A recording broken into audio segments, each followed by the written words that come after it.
Olá, boa noite. No ar mais uma edição do Band Eleições 2012, um espaço democrático de ideias, onde você de casa pode conhecer um pouco mais das necessidades da região neste período eleitoral e assim escolher os candidatos com melhores propostas e que possam ajudar a sua cidade a se desenvolver.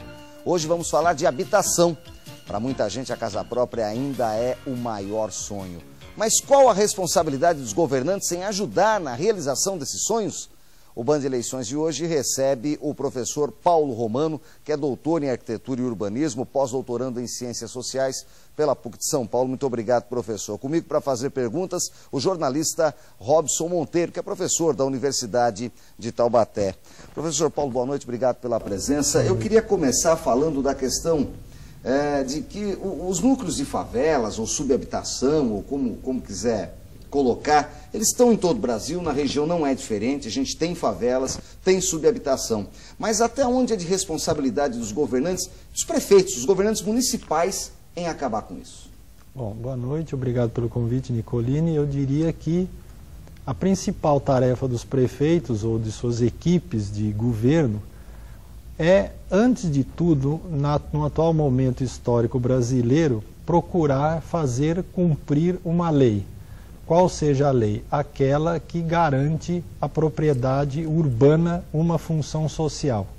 Na medida que os prefeitos conseguirem, dentro dos seus espaços de luta política e de suas agendas de política urbana, de política de terra, promover a consecução dos objetivos do Estatuto da Cidade, que é a Lei 10.257, e realizar ou fazer cumprir a função social da propriedade, algumas coisas poderão mudar.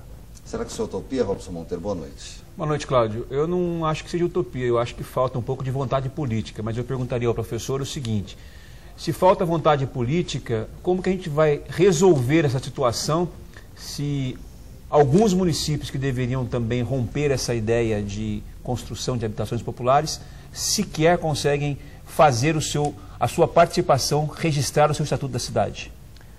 Bom, na verdade, o Estatuto da Cidade obrigou, digamos assim, estabeleceu que o plano diretor é o chamado principal instrumento de política urbana.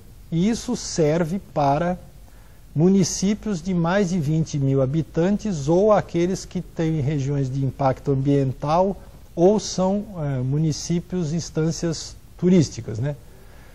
E o que significa que esses planos diretores resultantes do Estatuto da Cidade deveriam, pelo menos, ser originais de processos amplamente participativos e no qual a cidade pudesse ser discutida de maneira mais democrática. Mas o prazo era 10 anos, né?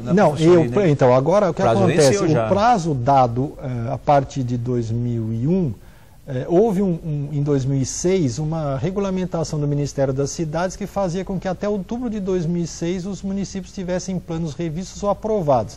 Em relação a 2001 já se passaram 10 anos, mas tem alguns municípios que fizeram planos até 2006, mas que passados 6 anos e com a dinâmica urbana, talvez como aconteceu recentemente em Jacareí, por exemplo, ou mesmo agora São José, tentaram fazer as suas revisões de planos.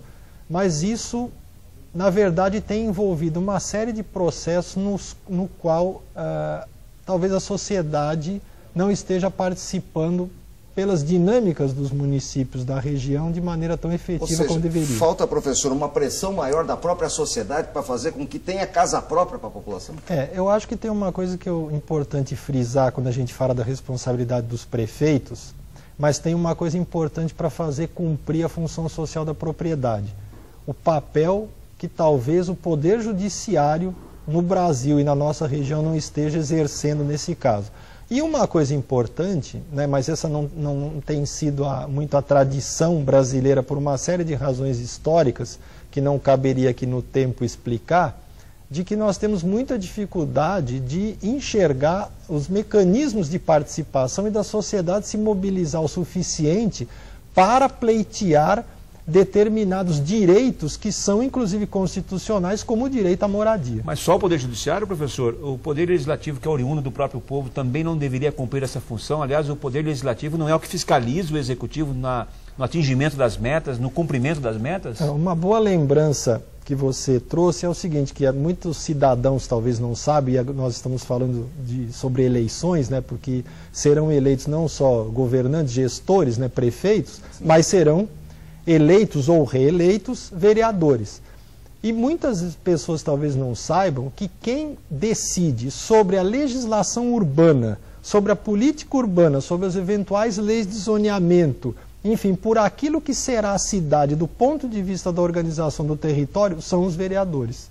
Então, há uma demanda que muitas vezes a sociedade não tem conhecimento, que incide sobre os vereadores, e muitas vezes a gente sabe que as relações entre o Poder Legislativo e o Executivo e os empreendedores imobiliários complicam um pouco os resultados dessa política para a maior parte da população. Mas, professor, uma das coisas que a gente vê claramente é o seguinte, esse advento de conjuntos habitacionais populares surgiu há 30, 40 anos, não muito mais do que isso. Uhum. Né? Antes era mais fácil encontrar área e se fazer. Hoje, para se liberar uma área, para se comprar uma área, é uma fortuna, o preço do metro quadrado do terreno é caro, e muitas vezes aquela área, aí tem a questão ambiental, que é importantíssima, que tem que ser respeitada, que há 40 anos ninguém olhava muito para isso, derrubava-se as árvores e vamos fazer casa aqui porque é bom, ficou também mais difícil. Como equacionar isso daí? Tem que ter pulso firme para fazer? E aí a questão do terreno é onde entra o prefeito do município para se conseguir financiamento para fazer? Eu acho que tem três coisas que estão intimamente associadas hoje na contemporaneidade. A questão ambiental, a questão habitacional e a questão da mobilidade urbana.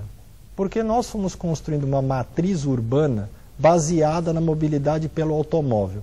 Isso permitiu que a cidade se estendesse absurdamente. E isso significa também que a cidade foi se definindo como áreas de valor que não foram compatíveis com os recursos da maior parte da população, que foi se tornando periférica. O que acontece? E nessa periférica, em muitos casos, significa ocupar morro, mangue, várzea de rio, etc.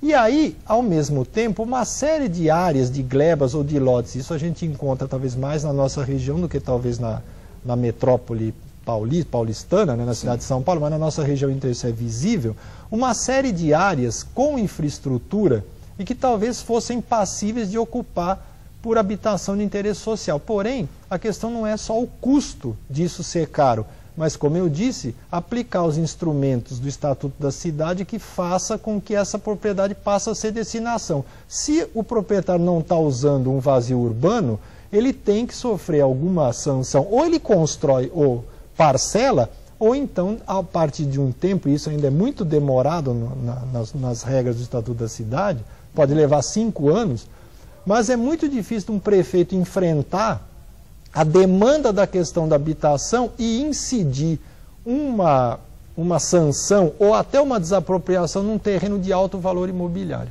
O professor doutor Paulo Romano segue conosco, o jornalista Robson Monteiro também. O Band de Eleições vai para o primeiro intervalo e volta em instantes. Não sai daí.